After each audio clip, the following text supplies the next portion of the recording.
Imagine coming home to find a glaring, bright yellow piece of paper slapped on your front door. Can you feel the rage bubbling up already? That's exactly how I felt, my blood boiling hotter than a summer pavement as I snatched up the 5th HOA violation notice this month. 5. All of them whining about my sister Sarah's wheelchair ramp like it was some hideous blight on the neighborhood. I crumpled that smug little note and hurled it into my ever-growing pile of Karen Thompson's so-called official warnings, each one a jab from that power-hungry HOA president. Just then, I heard the soft whir of Sarah's electric wheelchair rolling up the ramp behind me. God, how does she stay so calm? Another love letter from our wonderful neighbor? She asked, flashing a tired smile that barely hid the exhaustion etched into her face. Those dark circles under her eyes screamed how drained she was from her new job. But Sarah? She never complained. Not about the grind, not about the car accident that stole her mobility 6 months ago, and not even about Karen's relentless, petty harassment. How does she do it? You'd think being HOA president would keep that woman busy enough without her turning into our personal stalker. I snapped, peering out the kitchen window as Karen stood in her driveway, snapping pictures of our ramp with her phone like some amateur detective. Her perfectly highlighted hair gleamed in the sunlight, her designer workout outfit screaming money, but nothing could mask the pure spite twisting her face. I'll never forget the day we installed that ramp. We dotted every I, crossed every T, hired a licensed contractor, secured all the proper city permits, even painted it the exact shade of gray to match our house trim, down to the last meticulous detail. But Karen? Oh, she swooped in before the concrete could even dry, waving that HOA rule book like it was the Holy Grail. Section 8, paragraph 3 clearly states that all external modifications must be approved by the board. She'd purred, her voice dripping with fake concern that made my skin crawl. We have to maintain our property values, you understand? Maintain property values? Really, Karen? What absolutely gnawed at me, can you believe this, was how she kept accidentally scheduling those HOA meetings about our ramp at times when Sarah couldn't possibly show up. Not that Sarah had the time anyway, she was too busy running the entire state. Yes, you heard that right. My sister isn't just any homeowner, she's the governor. But we'd kept that bombshell under wraps in the neighborhood, desperate for a shred of privacy while she recovered. Still, Karen wouldn't let up. Just last week, I caught her creeping around at 6 OAM, 6 OAM, measuring our ramp with a tape measure like some deranged HOA ninja. When I stormed out to confront her, she just smirked and said, "I'm just doing my duty as HOA president." Duty? Give me a break!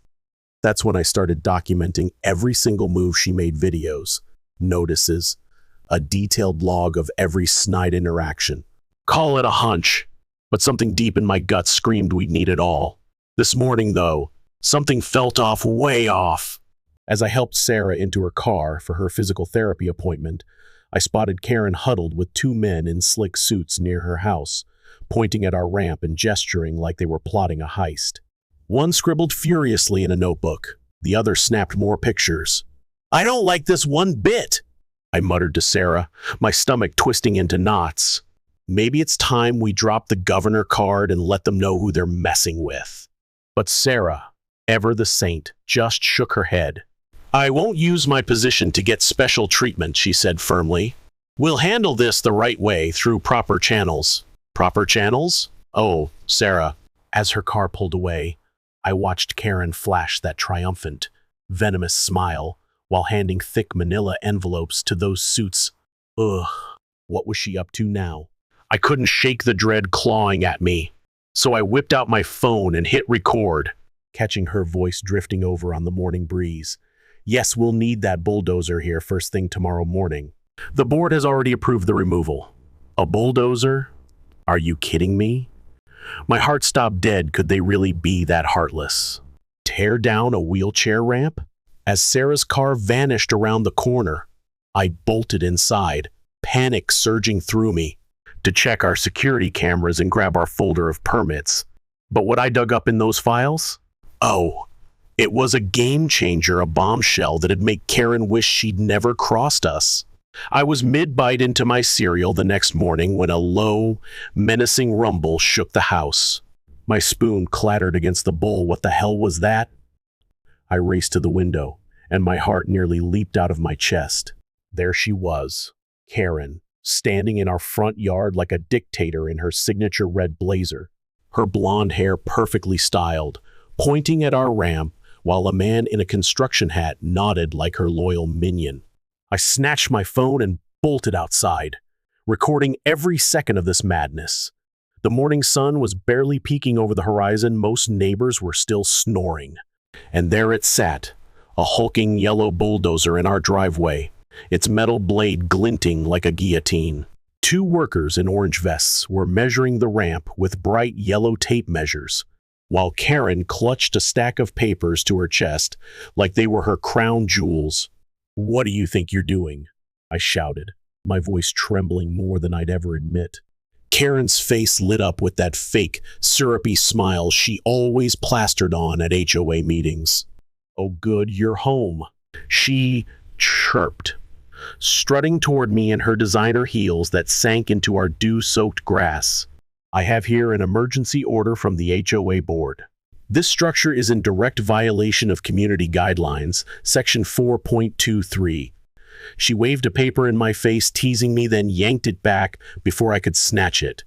I sucked in a deep breath, channeling every ounce of calm Sarah had drilled into me during her campaign speeches. "Karen, we submitted all the proper paperwork. We have approval from the city." I fired back. "The city isn't the HOA, dear," she cut me off, that smile never budging an inch. "And as president of the board, it's my duty to maintain our community standards. This ramp is an eyesore that's dragging down property values. Just look at how it clashes with the neighborhood aesthetic." "An eyesore? Our ramp?" The bulldozer's engine revved, a guttural roar that made my stomach plummet. I fumbled with my phone, pulling up the property maps.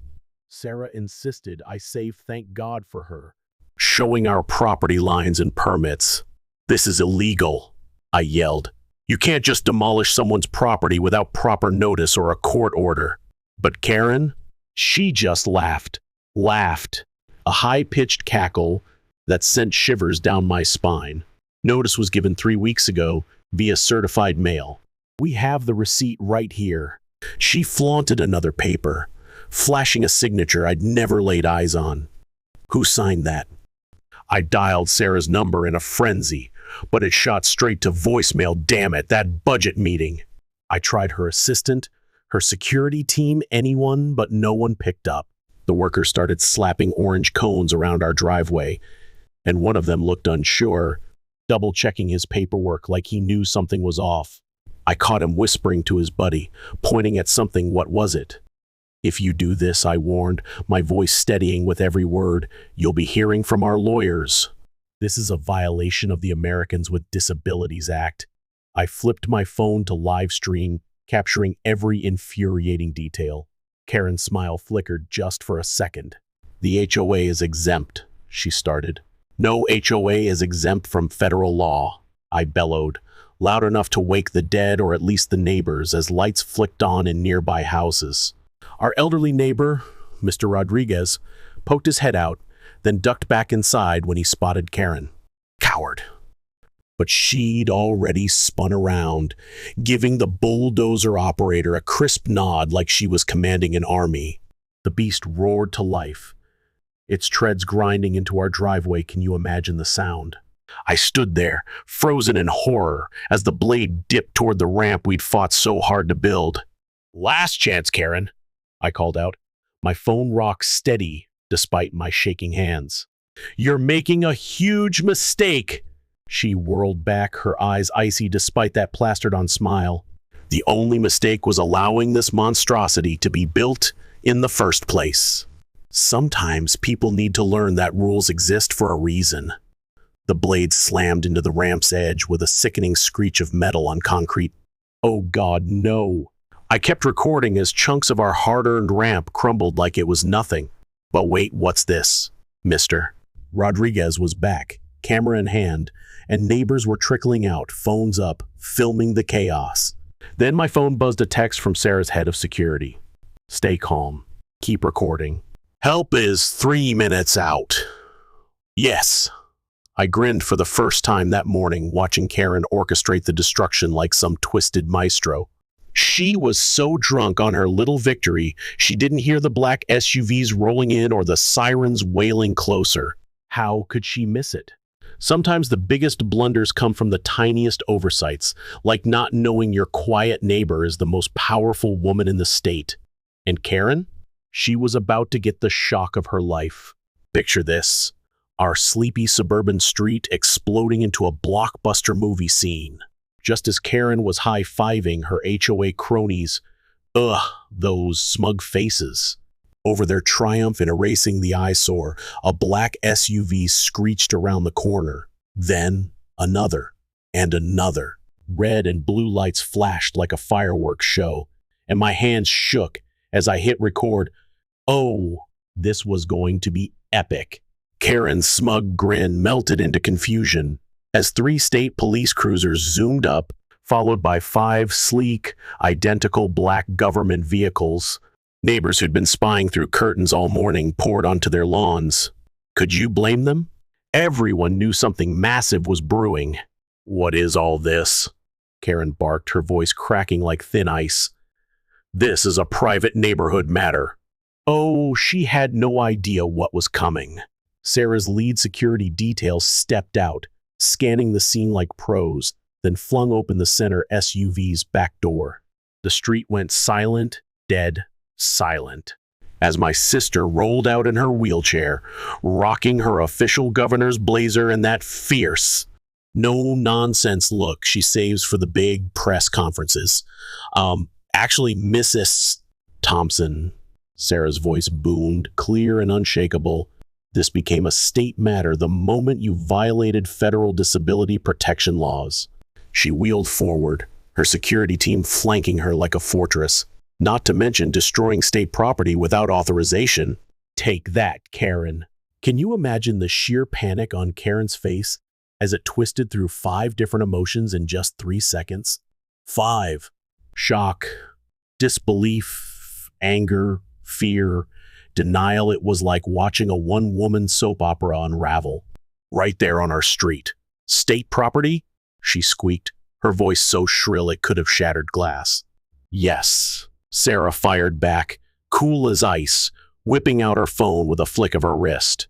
Would you like to see the deed, Karen, or should we dive straight into the Americans with Disabilities Act?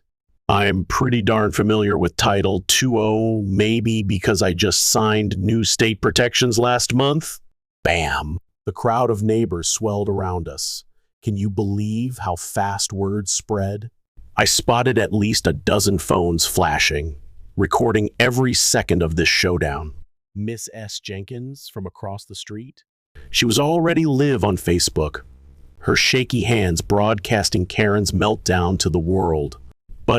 But the HOA bylaws clearly state, Karen stammered, stumbling backward like a deer in headlights, clutching those precious violation notices to her chest as if they were her lifeline. Interesting you should mention those, Sarah cut in, her voice sharp enough to slice through steel, motioning to her assistant who marched forward with a thick binder that screamed trouble. My legal team's been tearing through your HOA bylaws all afternoon. Want to guess what they found, Karen? Oh, the satisfaction I felt watching her cronies, those spineless HOA board members, start slinking away from her like rats off a sinking ship. Smart move, guys. Multiple violations of state housing laws, discriminatory practices, and... Sarah paused, letting the tension hang heavy in the air, irregular financial records going back 3 years. The crowd gasped. Did you hear that collective shock? I zoomed in tight on Karen's face with my phone, capturing every drop of color draining away until she was whiter than those violation notices she loved waving around like a scepter. This isn't, I didn't know, Karen sputtered, her words tripping over each other in a pathetic scramble. That I was the governor? Sarah finished for her, her tone dripping with calm fury. Or that bulldozing a disabled person's access ramp without proper notice or permits is a federal offense.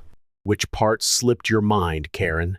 Two state investigators stepped forward. Oh, they meant business notebooks in hand, their stern faces cutting through the chaos. Behind them, news vans rolled up at the end of our street. Can you believe how fast they sniffed out the story? Miss S. Thompson, one investigator said, his voice flat and unyielding. We'll need you to come with us to answer some questions about today's events and these financial discrepancies. As they led her away, Karen still mumbling about property values and HOA bylaws like a broken record, I couldn't take my eyes off her, still gripping that rule book as if it could save her now. Sarah turned to the crowd, and oh, did she shine. Even sitting in her wheelchair, surrounded by the jagged rubble of our ramp, she looked every inch the leader. She was unshakable, fierce, inspiring. My fellow neighbors, she began, her voice ringing out with quiet power. Today we have a chance to talk about what community really means. She gestured to the wrecked ramp, our ramp, and I felt my chest tighten. This isn't just about me or my access to my home. It's about every single person's right to live with dignity in their own community. The faces around me shifted shame, anger, and then, yes, understanding.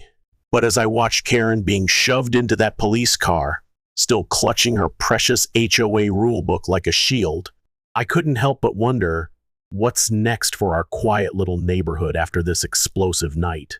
How many other Karens are out there terrorizing HOAs with the same sneaky tricks she'd pulled for years?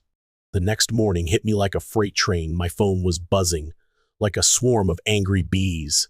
Our security camera footage had blown up overnight viral. Baby and news vans were already camped outside our house, their satellite dishes poking into the sky. But hold on, that wasn't even the wildest part. My old high school buddy, now a hotshot civil rights lawyer, called me up with a bombshell about Karen's past HOA violations. Can you believe this woman's track record? I nearly dropped my coffee when I opened the files. He sent 3 lawsuits. 3 times she'd pulled similar stunts in other neighborhoods, always settling quietly before slithering off to torment a new HOA. But this time, oh, she'd messed with the wrong house on the wrong day. Sarah, my incredible sister, didn't just stew in anger, she got to work. She called an emergency press conference right on our front lawn, the shattered pieces of our ramp still strewn behind her like a battleground. The reporters went nuts, cameras flashing, mics thrusting when she yanked out a stack of papers proving Karen had smashed not just federal disability laws, but 1717 state housing regulations. But here's where it gets juicy. Our elderly neighbors started stepping up one by one, with their own horror stories. Miss S. Chen from across the street spilled how Karen forced her to rip out her medical garden, her lifeline. Mr. Rodriguez pulled out receipts, showing how she'd fined him for a wheelchair lift he built for his veteran dad, heartless. Even the shy Baker family piped up about threats over their autistic son's sensory-friendly playground equipment. Can you imagine the nerve? Suddenly, the neighborhood I'd known forever felt like a different planet. People were chatting, swapping stories, standing shoulder to shoulder. When had we ever been this united? Karen tried calling an emergency HOA meeting to squash these unfounded accusations, but guess what? Nobody showed up except her 2 loyal lapdogs from the board. Pathetic.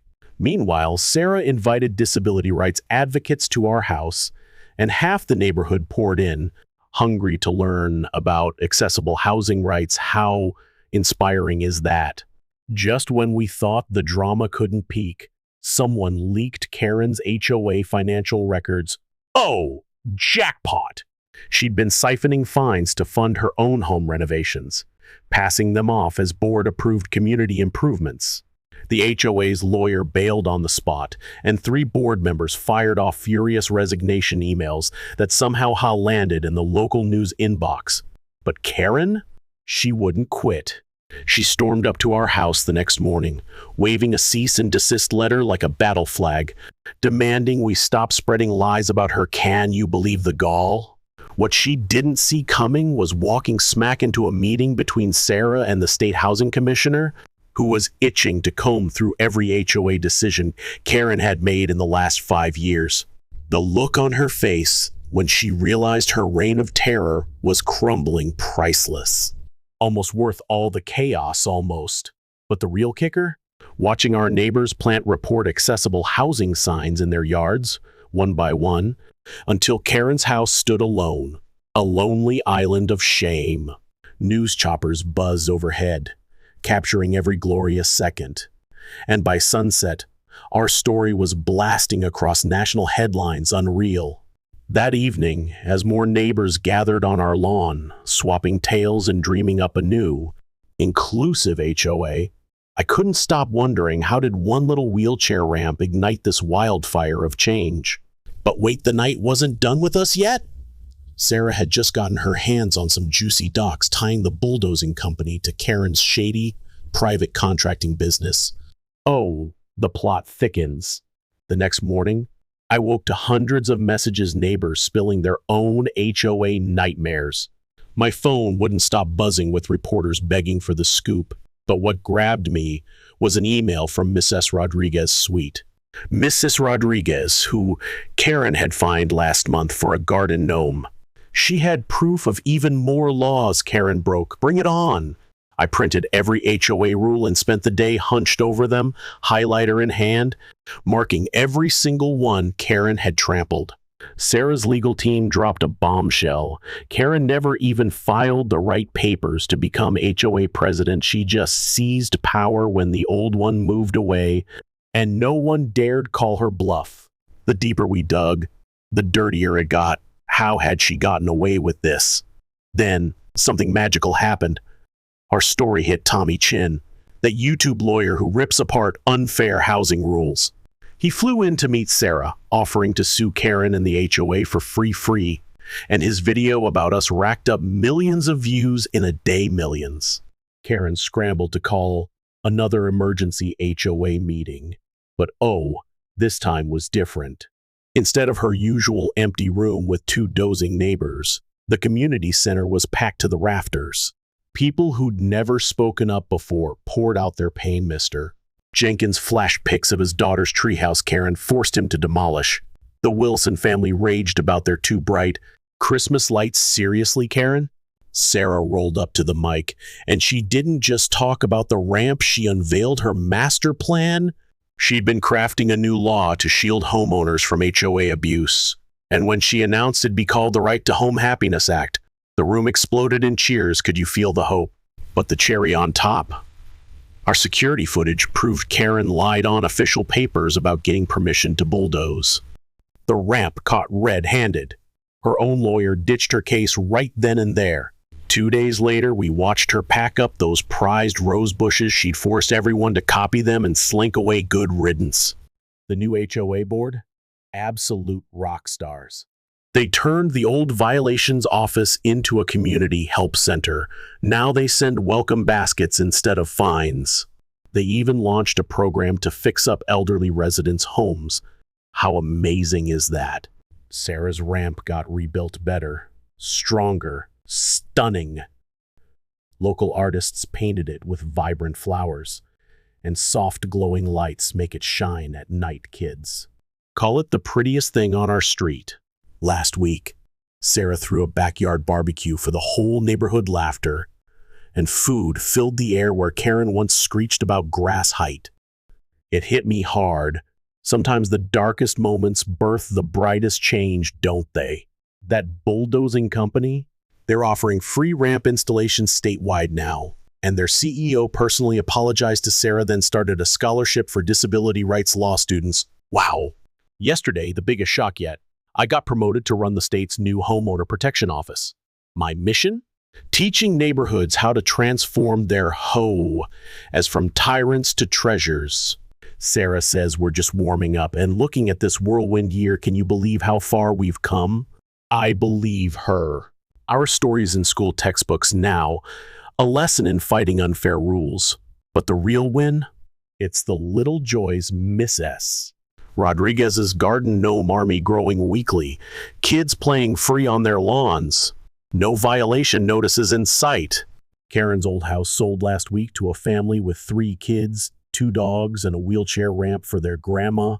No one griped, 5 neighbors even helped them unpack. That's when I knew we didn't just fix an HOA, we changed hearts.